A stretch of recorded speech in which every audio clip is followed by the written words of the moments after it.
I'm sure many of you out there are very curious. What is Trevor's personality really like? Is he really as conscientious as he makes himself out to be? I bet he's a neurotic, psychopathic mess. What is it really that he's about? Today you're gonna find out. So a while ago I took Jordan B. Peterson, the world famous clinical psychologist. I am a major fan of his. The ideas that he has articulated have had a very intense impact on my life and the way I view the world, and it's really sort of shaken up my worldview even. It's really quite a bit. But anyway, a while ago I took his personality test, which if you are interested in taking this personality test yourself after the video, once you make it through to the end, you can head over to understandmyself.com. Today's video sponsor, Jordan B. Peterson. Not really. You can head over and take this test as well. It's relatively inexpensive. I think it was like $15. And you get to figure out what it is you get to understand yourself a little better. There's some benefit in understanding why you are the mess that you are. That's why I did it. So let's jump right into it. First and foremost, this personality test, it's made by scientists, so it must be legit. It focuses on the big 5 aspects, and I'm going to be reading these to you because I do not have them memorized. So the big 5 aspects scale is composed of agreeableness, which is composed of compassion and politeness, conscientiousness, which is composed of industriousness and orderliness, extroversion, which is composed of enthusiasm and assertiveness, neuroticism, which is composed of withdrawal and volatility, finally, openness to experience, which is composed of both openness and intellect. I'm going to go through each one of these and we're going to see what my results are. Agreeableness. I am typical. So as you can see here, I am in the 43rd percentile with regards to agreeableness. And that means that I am more agreeable than 43 out of 100 people. This kind of makes me happy because I'm not super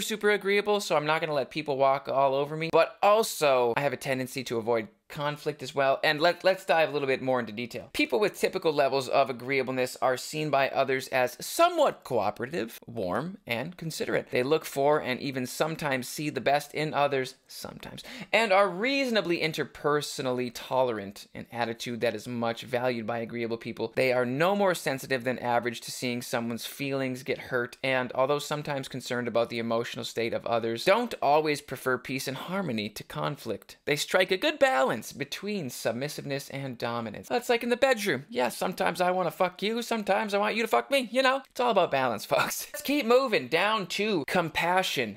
Low. I remember when I first saw this, I was like, huh.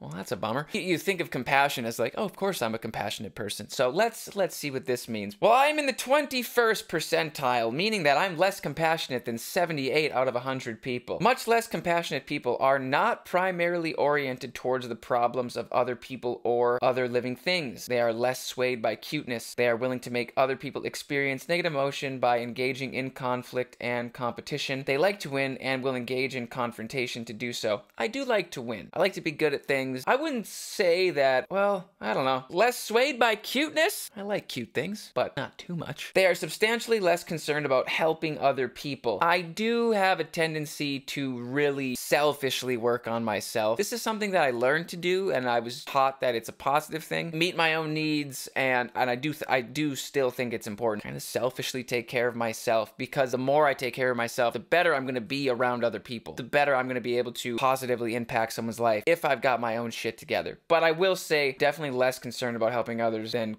helping myself. That is the case. They make sure their own needs and interests are attended to and are less willing to sacrifice for the sake of other people. Yep. This can make them harsh and unsympathetic. People might turn to them for the cold, hard truth, but not for soft, patient, eternally listening ears. No. They are less empathetic and caring. They are unlikely to harbor feelings of resentment or hidden anger. Yeah, that's pretty accurate as well. I don't really have my feelings of resentment and anger. While there is some there, most of it's out and being dealt with. Politeness. Moderately high. This one didn't surprise me. I was always taught from a young age good manners and being polite. I am in the 71st percentile, meaning that I'm more polite than 71 out of 100 people. Moderately polite people tend to be deferential to whatever that means, deferential to authority, and are generally obedient. There's a bug in here. It will fuck you up. I'm not very compassionate. They are respectful and do not want to appear or to be pushy. They are more comfortable challenging other people than average. Moderately polite people will try to avoid conflict and basically desire to steer clear of confrontations or fights. I do avoid conflict for the most part, and again, something I'm working on. I like this one. Conscientiousness. High. I'm in the 85th percentile, meaning meaning I am more conscientious than 85 out of 100 people. Now, the two best predictors they have for long-term success in life are conscientiousness and intelligence. I was happy to see that I was high in conscientiousness. I knew that I already was. I like to work hard. When I'm not working hard, I feel like a lazy piece of shit, and I feel like I just waste my days away. It's another reason why I stopped drinking. The hangovers. I'd waste a day. God, I'm a loser, so pretty self-critical if I'm not being productive. Didn't surprise me to see that I was high in conscientiousness. People high in conscientiousness are dutiful. They slog away until the work is done. I do enjoy that. They work hard and dislike wasting time. They are unlikely to procrastinate, particularly if they are also below average in neuroticism, which we will get to. If a highly conscientious person promises to do something, he or she will probably do it, even in troubled circumstances, without excuses. They are decisive, neat, organized, future-oriented, reliable, and not easily distracted. I feel like that's all very, very, very accurate. There's one big thing in here in particular that really stood out to me. This was something that I was cognizant of, but I had never articulated before. Highly conscientious people are also susceptible to shame, self-disgust, and self-contempt. I am indeed susceptible to shame, self-disgust, and self-contempt. Also, highly conscientious people can be prone to guilt, although they are likely to organize their lives so that they have little to feel guilty about. My days are very routinized, very structured, and I tend to implement whatever it is that I happen to be doing throughout the day, or I will feel that shame and that guilt and that self-disgust and self-contempt and self-judgment. It's just something that I have to be aware of. Industriousness, high in the 77th percentile, meaning I'm more industrious than 77 out of 100 people. Highly industrious people, they are likely to be successful in school, and I was pretty good in school. No, I was fine. I had A's and B's. I was never a 4.0 student, but I had A's and B's. Successful in school and in administrative and managerial positions, particularly if they are intelligent. Am I? They value work highly and typically want to do something useful. Yes, they are dutiful and tend not to put things off. They do not often mess things up. That's good. They always finish what they start and they do it on schedule. They have focus. I do have focus. I'm good at focusing. Orderliness. I am high in order. Hi, I'm high. Hi, guys. So orderly. 84th percentile, more orderly than 84, you messy motherfuckers out there. Let's see. Highly orderly people tend to be disturbed and disgusted by mess and chaos. They keep everything tidy and organized. I've got a pretty fucking clean room. They tend to think in more black and white terms. Things are good or bad, acceptable or unacceptable, with little room for gray areas. They make, like, and stick to schedules. They want everything where it should be and want to make sure it stays where it belongs. They are detail-oriented. They are rule-abiding and tend to insist that rules are observed. For the most part, I would say yes. They can be judgmental towards themselves and others if and when rules are broken or procedures ignored. They do not like to be without routine and predictability. They can be good at ensuring that complex, sensitive processes are managed properly and carefully. I would say I'm a pretty orderly person, but that almost developed as I got older, because when I was a kid, my room was a mess. I'll be completely honest with you. I started keeping my room clean because I wanted to have sex. And there's this guy I follow online. He's great, Alpha M, Aaron Marino, and he was like, listen, his channel's all about for young men, and he was like, listen, gentlemen, you want to get laid? All right. Well, nobody's gonna have sex with you in a dirty, sloppy room, you gross little boy. Be a man and get your shit cleaned up. So I cleaned my room, and now I am, in fact, indeed an orderly person. I came into it, and it was strictly built on a foundation of biology. Extroversion, exceptionally high. I am more extroverted than 96 out of 100 people. I am in the 96th percentile. This one didn't surprise me. I love people. I love being around people. People with exceptionally high levels of extroversion are extremely enthusiastic, talkative, aren't I? Assertive in social situations, and gregarious. That's all very accurate. They are unusually energized by social contact and crave it. They take exceptional pleasure in planning parties, telling jokes, making people laugh, and taking part in community activities. They are extremely likely to have positive memories of the past, high levels of current self-esteem, particularly if they are low in neuroticism, and tremendous optimism about the future. Enthusiasm, very high, 94th percentile. My God, Trevor, you're so fucking enthusiastic. Individuals who are very high in enthusiasm are uncommonly excitable. Listen how I'm speaking. My God, uncommonly excitable. Happy and easy to get to know. They will talk very rapidly about everything, particularly other people. They laugh or giggle frequently. They must be around people all the time, and they love parties. Let's get fucked up. They cannot keep people at a distance and keep nothing private. You got a big mouth, Trevor. They are very positive and optimistic. They warm up very quickly to other people. They love and crave stimulation, excitement, stimulation, excitement, activity, and fun. Enthusiastic people are gregarious, encouraging, and people-loving, and and they are strikingly positive about what happens. Assertiveness, very high, 92nd percentile. Very assertive people are take charge types. Ladies. They put their own opinions forward uncommonly strongly and tend to dominate and I was gonna make another sex joke. And tend to dominate and control sexual situations. I just literally said sexual situations, not...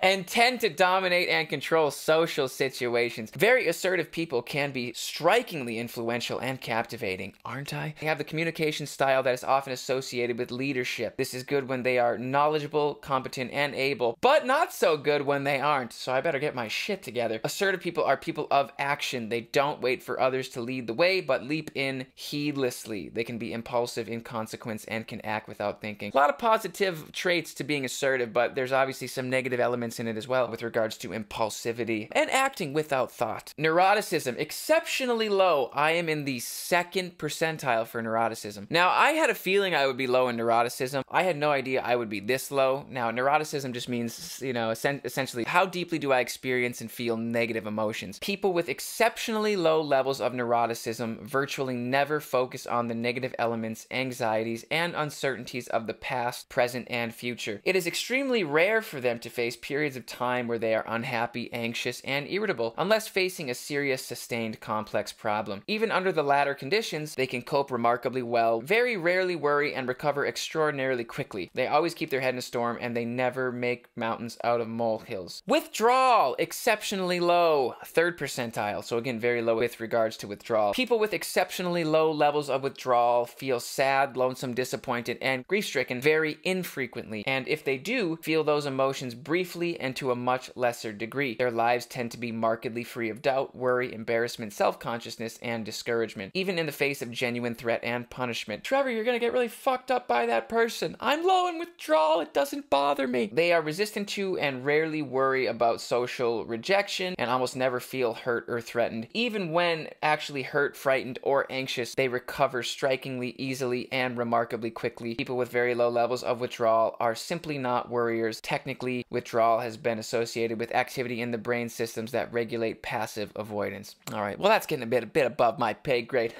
Let's keep going. Volatility, very low, 4th percentile. Individuals very low in volatility are highly stable and predictable in their moods. They are almost never irritable and feel very little disappointment, frustration, pain, and loneliness. People find them easy to be with and can very frequently relax around them. I do get that a lot. A lot of people one-on-one have told me that I'm very calming around them. I'm a little giddy when I shoot videos. This is me being me, just a bit more life. They almost never express their frustration, disappointment, and irritability and appear very reasonable when they do so. Even on those infrequent occasions where they become stirred up, upset, angry, or irritated, they calm down very quickly. They are not at all argumentative and very rarely lose their composure. Well, I'll take that too. That sounds pretty damn good. Openness to experience, moderately low. This one kind of surprised me. People with moderately low levels of openness to experience tend to be more conventional, conservative people. They are less known for their curiosity or interest in novelty or change. They tend to be comparatively disinterested in learning, particularly for its own sake, and tend to stick with what they know. They do not typically engage in prolonged abstract thinking and seldom consider philosophical issues such as the meaning of belief systems and ideologies. They do not find it necessary to attend cultural events such as movies, concerts, dance recitals, plays, poetry readings, gallery openings, and art shows. Although they may do such things on occasion, they are less likely to enjoy writing and tend to stay away from complex problems and abstract ideas. Intellect,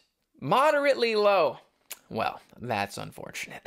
23rd percentile for intellect. My God, you are lower in intellect than 76 of 100 people. Now let's clarify so I don't feel like a dum-dum. Do not confuse the personality aspect of intellect with IQ. Intellect is a measure of interest in abstract ideas, essentially, while IQ is a measure of processing speed, verbal ability, working memory, and problem-solving capacity, and is better measured with a formal IQ test. It is perfectly possible to have a high IQ and a low score on the personality trait of intellect. That made me feel a lot better because when I saw I'm low in intellect, I was like, oh my God, I'm a fucking idiot. I'm a moron. People moderately low in intellect are less likely to evince interest in ideas and abstract abstract concepts. They tend not to appreciate learning about philosophical ideas. They don't want to be overloaded with information, particularly if it is complex. I will agree to that. They are less intellectually curious and will very rarely voluntarily tackle and solve complex abstract problems. They are less likely to engage in issue-oriented discussions or to enjoy idea-centered books.